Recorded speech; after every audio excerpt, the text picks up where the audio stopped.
how good is this week? I haven't been excited by a game of rugby like this for a long, long time. What do you think Rusty's going to do, Victor? I think that aerial contest is going to be so important. So happy for our girls. And to see that emotion after that game, that's a big turnaround for women's rugby in South Africa. How many Kiwi backs would make a rugby championship all-stars team? I'd put Bowden. You sure? Well, you can't even decide who your first five is, mate. At least we can.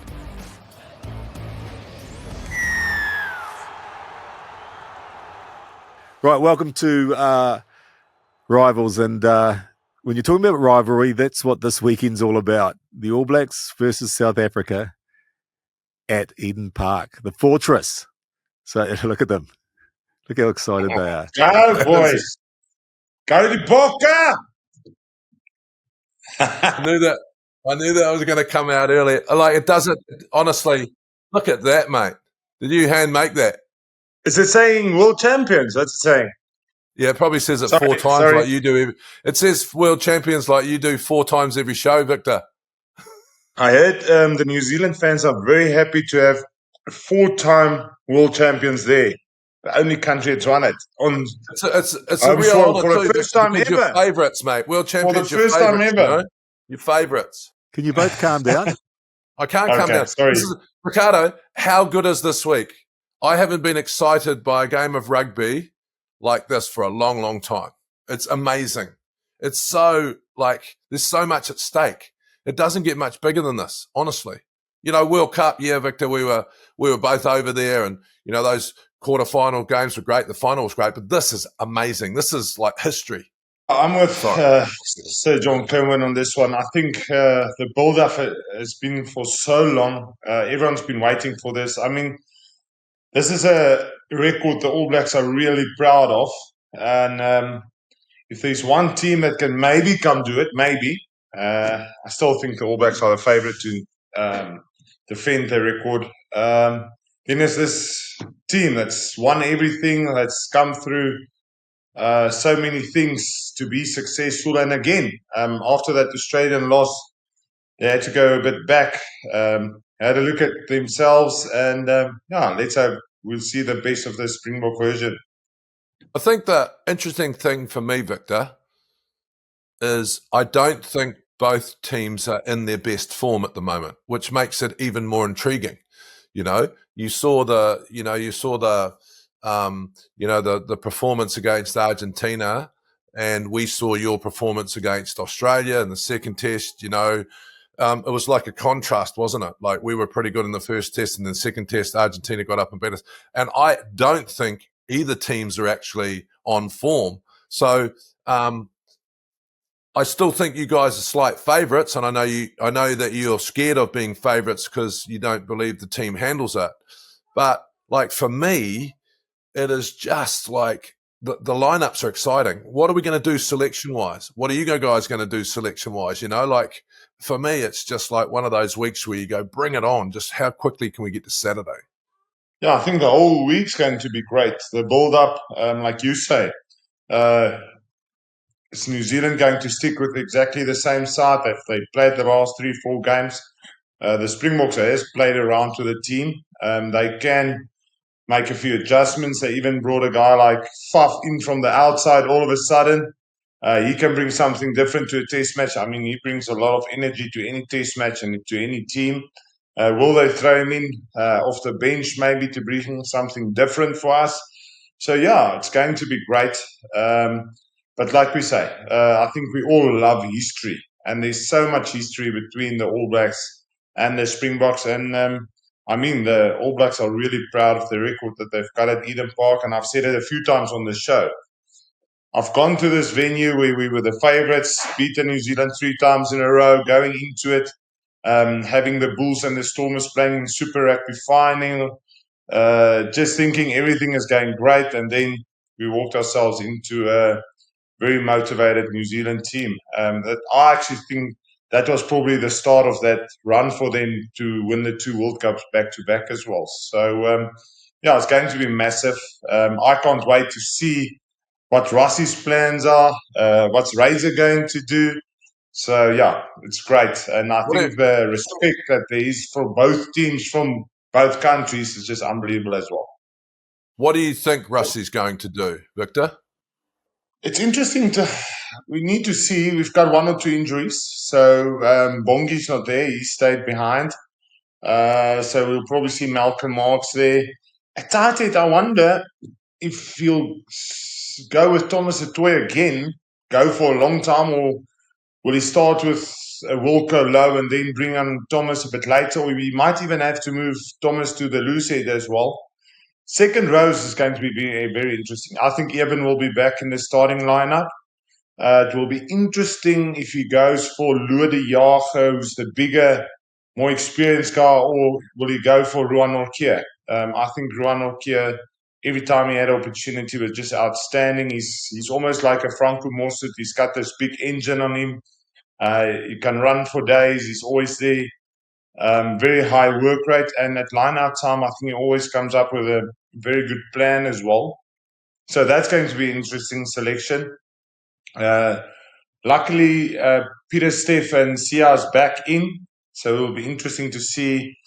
Kwacha had a very good game at 8 starting, but we know his impact off the bench. I prefer him off the bench, but Jasper Wiese can still not go, so that will be interesting. And then 9-10, I can't see him not going with Andre Pollard at 10. I just can't see it. But he might still do it. Maybe he starts with Mani, starts with open game and then bring Andre on. I don't know, but I don't think so. I think we'll go with Andre. We'll be conservative. So in the back line, we'll probably see pretty much the same faces that we used to. Isn't it interesting though, Victor, that he's got so many options, so many decisions to make? You know, most international coaches, really, there's like 15, 18 players that are going to likely start most test matches. But with South Africa, you know, that's both a strength and is it a weakness because it's hard to get those combinations and that cohesion going on. Well, I think it's a great point. I think it's a great point, Ricardo. And for me, the interesting thing is we spoke about this a couple of episodes ago.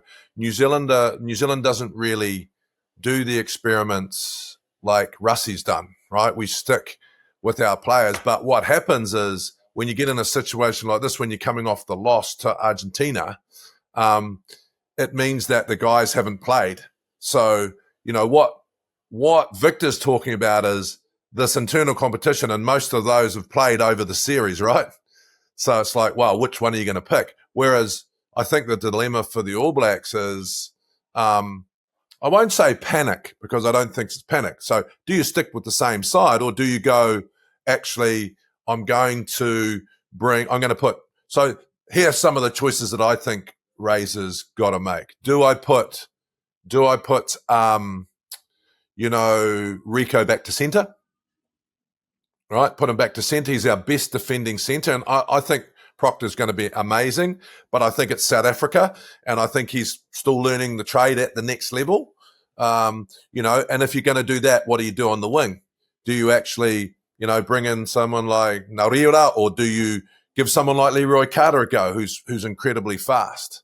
You know, so in the midfield, you put those two guys back together. I think Christie, we've got a lot of injuries at halfback, so I think Christie starts with Barrett, and then number 8. I don't think they'll back up with the young guy. I think they'll go back to Satiti, Vai, and Artie at 7. I think you've sort of got to go there. And then I think the locking combination will stay the same in the front row. Do you think Vai is working on the blindside flanker? Won't it be better to move him back to second row? Well, but for who? That's trouble. Playing with Barrett. Yeah, well, that's your option, right? Year. That's your options, but we haven't seen too much of the other guys at loose forward. So what do you do there, right? And so for me, you know, Holland has been a revelation, and I just think he was a bit overplayed. So he got a bit tired towards the end of the Argentinian test, but he's had a bit of time to refresh. So we need big bodies against you guys, right? You need big bodies, and that's where I think, and you would have played them, you know, Richarlic and Whitelock, that combination there, they were big men, right? So we had big men against big men, and I think that's important. So, Holland's a big body. He's going to move bodies. He's going to do stuff like that. So, but for me, the selection is not, who's playing best? It's, wow, am I going to take a risk in putting someone new out there and change some combinations? Or is he just going to go, actually, it was a one-off, so I'm just going to stick with the side that started? But if we don't sort our high ball kick out, our infield tactical kicking, the first thing that South Africa is going to do is going to go to that high ball, and we need to catch it, right? So, yeah, it's actually Ricardo, is for me as well. I watched that Southlands versus Waikato game on Saturday morning. So I think New Zealand do have just as much talent as we do. It's just they don't get the opportunity to play. I think Rassie has started something here. He gives guys opportunity and he backs him to be the number one team. Doesn't matter who he puts out there. It can be 15 changes, but he backs him as number ones. And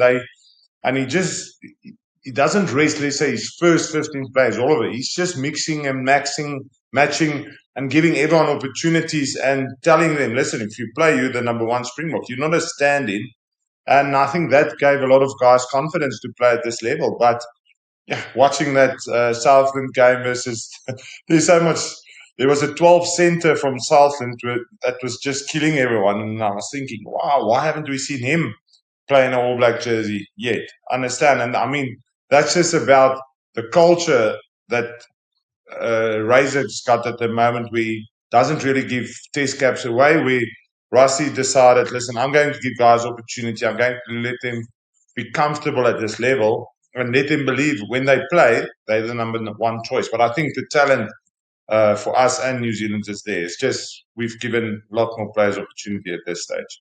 To give you an idea how long ago it is since the All Blacks lost at Eden Park, JK, you actually played in that game. I knew you were going to bring that up, mate. I just knew you were going to bring that up. My last game for New Zealand was a 19-all draw against South Africa. So that we lost and drew. And so for me, France were in one of those unstoppable moods that day. It was incredible. They were really incredible. It was like chasing shadows at times. And we were, I think those years too, we hadn't settled on a football team, or Laurie hadn't settled on a football team, and he made a lot of changes in that year. So not dissimilar to what sort of Russie's doing. More guys were getting opportunities. Yeah, but it's been an amazing record, and that actually adds to the week because 1994. Explain to me, as a player, how can a ground make a difference? Like you played a lot at Eden Park, JK. So how does it make a difference? Why are the All Blacks so good there? You travel a lot, Ricardo. What's it like getting home to your own bed? Yeah, I can sleep on the couch. Most of the All Blacks are normally Crusaders, aren't they? Why are they so good there in Auckland? Victor, you don't need to throw that parochial stuff in, mate. You don't need to wind me up this early in the piece. Come on, mate. Give me an answer, JK. Yeah, no, so I did actually answer in my own way, Ricardo. If you ever travelled and you've been away for a few weeks, you can't wait to get home to your own bed. And that's what Eden Park's like for the All Blacks. It's our home ground, and it's somewhere where we feel comfortable. It's our biggest stadium. We have the crowd behind us. You sit in the seat where you always did, and I think it's a positive motivation.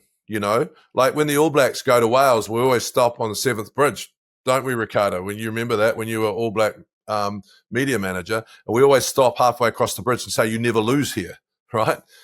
They're traditions that are amazing to grow and amazing to have behind you. So it helps your motivation, it helps your week, and being comfortable in a ground, because the South Africans will be feeling that. They'll be feeling it'll add to the pressure of their week. Not only will they want to beat the All Blacks, but they'd love to. I mean, Victor would be smiling for a week. I probably won't turn up next week because it's, as a player, something you would have absolutely loved, right? You would have loved to take in that scalp. It's like going to Twickenham and winning. They're just things in the game that you just, as players, just give you that extra motivation and extra week. So, Victor, tell me what's South Africa's game plan to beat the All Blacks at Eden Park? Well, I think like JK said earlier, I don't think any of the two teams is as comfortable as they would want it to be going into this test match. I think that Australia loss has put us back a little bit. But again, I think this is all going to be about that mindset, about achieving something no one has achieved in South Africa for a very long time. And you get external motivation. And sometimes you need that. If you've been in a team that's been so successful, has won so many things, sometimes you just need that extra motivation. And I mean, this is it. This is definitely it. Now we need to make a plan. How are we going to do it? How will we beat New Zealand? Can we outplay them ball in hand? Maybe not. Maybe we can. Or are we going back to the old South Africa DNA, put them under pressure, back our forwards, great kicking game? I think that aerial contest is going to be so important. Are we going to? We will definitely go to that. And then from there, we'll open it up and let the guys go and try and play from turnover. So I think we'll probably see much the same as we've seen against Australia in that second test match. And for you, JK, what's the All Blacks game plan to beat South Africa? Oh, so the game plan that we had in the World Cup final and the game plan that we had for the two tests last year in South Africa, I thought was perfect, right? So obviously you've got to win your set pieces, and that's a given. But what we did last year is we had this incredibly fast game plan, and I think it was really working. What happened in the critical moments is we got a bit loose and we gave away some penalties, and South Africa came back with their DNA, kicked us to the corners. So for me, I reckon a high game plan. I think in the World Cup in the second half, we probably lost a little bit of nerve around throwing it around, especially when the bomb squad comes on. So for me, a really fast game plan, get them running early, get them going across the field. Our kicking game's incredible, but it should be a turning kicking game where it's on the ground, in behind South Africa. The fullback guys have to come forward. We're rushing on to stuff, trying to create some fumbles, and we need to keep that intensity up. And then we need to have confidence in that in the second half and win the critical moments, right? You've got to win those critical moments because we know exactly what South Africa would do in the second half. And we can't let them settle down into that game. We've got to keep them off their game all for the 80 minutes. And so it makes for an exciting game, right? And just getting back to what Victor said, I think we will know, the players will already know, but the team will be named on Thursday. Who the South African number 10 is will be very much the sign on what sort of game they're going to play, right? And I'm with you. I think Poland will be selected, and that means they will play, hopefully, I believe, a combination of that South African DNA, but they'll play a little bit more rugby than normal, I believe. Yeah, it will also depend who's on 15. I think if Willie LaRue is there, he always brings that attack out of Andre Pollard with his communication. I do like Fassi at 15. He's so good under the high ball. But again, I don't think South Africa will worry too much if New Zealand go that wide. I still haven't seen anyone play around our rush defence. I think what's more dangerous for us is if they get momentum with some big, and I mean, Audi is a great career. Satiti last year against us were unbelievable. If they start getting momentum with those forwards, and then it's almost like you say, turning kicking game, where it's kicks for the wings, kicking behind us, make us turn. I think that can put us under pressure. I still don't think New Zealand know exactly how to play ball in hand against this rush defence. So this is a game that's going to happen, but the World Cup, the Women's World Cup's on at the moment, and there's been some amazing games. And South Africa winning today against Italy, which is a huge turnaround for South African women's rugby. And then obviously the Black Ferns, a strong win against Japan, but still some work required. But a tremendous performance by Portia. Yeah, unbelievable. So she's the top New Zealand try scorer with 50 test tries. She's amazing. I love her. I thought a few years ago, she was the best wing across both male and female. I just love the way she plays. I watched the Japanese game, and I think, New Zealand started really poorly. They gave away about 4 or 5 penalties. Japanese scored first. There was a couple of technical things, like I think there was 7 or 8 penalties in the first 20 minutes, right? And I think when they were hitting the ruck, it looked like they were like closing it off a bit. But then once they got into their stride, and then in the second half, when you look at a Japanese side, they were very good, but they scored a lot of points. And I don't think as you get further down the tournament, they will be able to do the mistakes that they did against Japan. But it was a great win, great for Portia. I mean, it makes the next game an important one. They've got through, but it'll decide which side of the draw you play. So that's going to be really interesting. Is it getting attention in South Africa, Victor? Yeah, it's getting much more than a year or two ago. And I mean, if you saw the interviews after, how emotional the girls were, it's just unbelievable. That Libby Janssen van Rensburg, that was man of the match, she gyms with me as well. I mean, she's been so passionate about women's rugby for a long time. And to see them go out there, make the quarterfinals, it's unbelievable. I think that was their aim. But hopefully they can say to each other now, let's try and upset someone. Let's see if we can go one step further. Again, sways the brain, moving the team around a bit in the last few weeks. We had Ruiz, who played 15 at 10, and we had Libby at 12. And these two are our main playmakers. And this week he moved them back to their original positions with Libby at 10 and Ruiz at 15, where I think Ruiz do have more space, and we've seen her in the 7th game as well. She's very dangerous if she's into space. So happy for our girls, and I mean, to see that emotion after that game, how they went around the park, sang together, danced together, it's just unbelievable. I mean, that's a big turnaround for women's rugby in South Africa. I mean, that's already a big upset, Victor. The Italians would be disappointed. They'll be disappointed with their tournament so far. I watched the Italian-French game, and there was some really good rugby in that as well. France won it. So Italy be disappointed, but that's a massive win from the rankings side of things, and it makes them incredibly dangerous. If they get some confidence, they've got nothing to lose. They probably had a great tournament. So, go through, and who cares? The pressure's off, and you can just really play footy. It's been I think it's good tournament in terms of how many people have showed up at the games, the support that the teams. But there was a beautiful moment where, England are looking in pretty an ominous form at home, but and they ran over the top of Samoa, which was expected. But then Ramsey Tomakino, that we know, JK, speaking in the after-match press conference, he just broke down in tears. He was just saying that this is just such an incredible opportunity for his women that are playing for the Samoan team. They may have lost 1 billion to 3, I think. They scored their first points. But just for them to get the chance to get off the bus, to be cheered by the crowd, to play in front of all those people was just an amazing, amazing occasion. And sometimes you forget about those things in the World Cup. It was like Portugal in the last World Cup, coached by Patrick Lagache. Like, how good were they? And so, especially when the female game is in growth, like these World Cups just expedite its growth. And you have young women in the crowds going, I can do that. It's also great for, you've got netball in your family, Victor. Your girls play netball.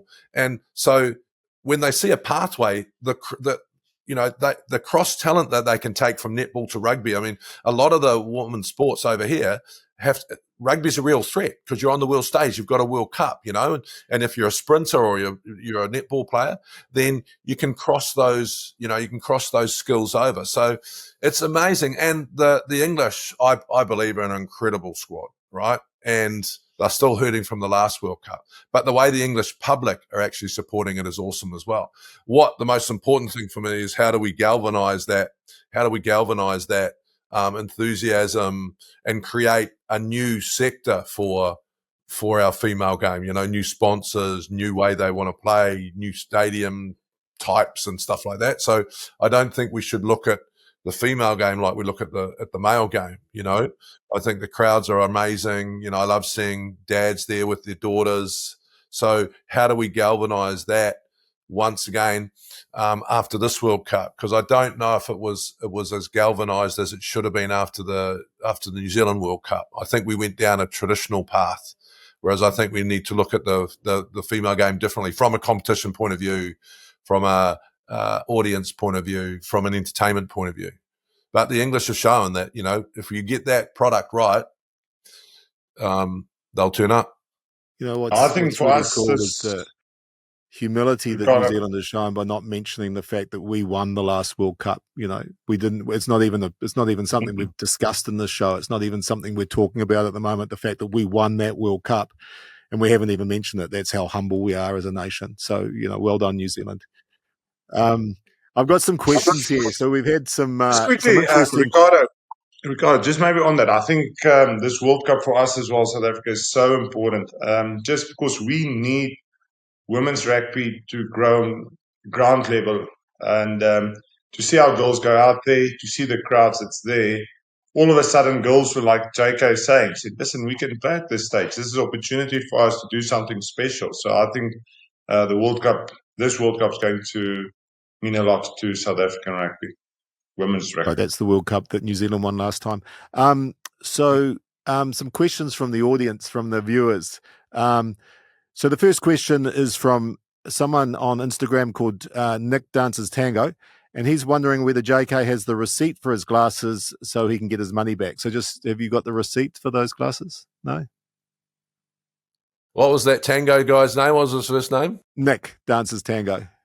Nick, send me your address, mate. I'll get your send me a photo. I'll get your face sent to my people, and we can hook you up with a pair of glasses. And mate, you'll be like, people will be asking you to tango, brother. Right, here's one from one of our YouTube followers. Talking about New Zealand, when did New Zealand go away from running rugby? What about this crazy box kicking game? It's taken over. Can we get back to running rugby, JK? So the answer is no. The tactical kicking game is fundamental now. Like, you can't, with the defences, like Victor said, South Africa have a closing the gate defence. They'll stifle you. The line speeds are incredible. When you're playing big men, they slow the ruck up, so the line speed's twice as fast. If you don't have a good kicking game, it's actually, you're not going to achieve much at all. So it's actually finding an attacking kicking game so you can get territory, so you can create pressure, right? So you can't just play this attacking game anymore. If we change some of the rules, that might happen, but that's not the case, right? So you've got to find this balance between making sure you're getting, and often what you'll see with teams is they'll try for 3 rucks in their own half. South Africa's very good at this. They'll try for 3 rucks, and if they can't get over their advantage line, then they'll put a tactical kick in, because you're just bashing into a defensive line and risking in your own half turning the ball over. So I think it's what New Zealand needs to find is a fast game plan that has a combination of a great kicking game. And when I talk about an attacking kicking game, it's what I call a kick pass. So your first 5's kicking it across to your wing. And what happens is you have to manipulate the defense. So early in the game, if you do a little chip kick in behind South Africa, ideally in the next time they want to rush off the line, they might think twice about it. If you kick wide, then the winger who's been told to tuck beside his centre will then creep a bit wider because he doesn't want his opposition winger to catch that ball. Once he goes wide, then you should be attacking that space. So those tactical kicking games are all about how you attack. So the answer is, I see kicking as part of attack, right? But you can't just play this expansive game anymore. I can't if I can come in there, Ricardo, I think as well, I'm with JK. So attacking, kicking game is so important these days. And I don't know who asked the question, but what they also must look at is the attack that's coming after the box kicks. Whenever there's balls on the ground, those scraps, we always talk who's winning the scraps. Most of the time, the people that win those scraps with balls on the ground, that's where the attack comes from. And that's where you want, because it's broken field. There's no organized defense, and that's when you want your attack to kick in. So it's all about the right time. When you've got, like JK is saying, when you've got 1 or 2 slow ruck balls, these days defenses are just too good to attack from there. So it's almost set piece first phase, or then after 2-3, rather kick it, try get into that until you get broken field off a kick, and that's when you want to attack as well. Okay, we've got a well-balanced audience. Champagne Rugby's asking, what is the favourite thing to throw on the braai, Victor? Favorite thing to throw on the braai? So my favorite thing is probably a skilpaitjie. I don't know if you guys know what's a skilpaitjie. The hell is The that? skilpaitjie is liver and with fat around it, and it's just beautiful.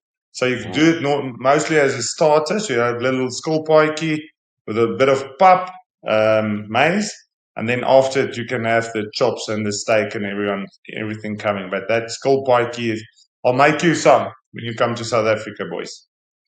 I love liver. Yeah, Thank liver you. with net fat. I think it's net fat that they call it. So yeah, it's beautiful. Right, now for you, JK, a question from Cameron2179 from YouTube. How many Kiwi backs would make a rugby championship all-stars team? Out of our backline, who would you put in that all-stars? I'd put Bowden. I'd put Will. I'll say it a bit louder. I'd put Bowden.